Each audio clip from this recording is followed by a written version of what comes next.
وقالوا الحمد لله الذي صدقنا وعده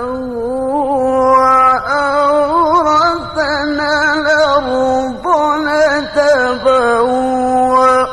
من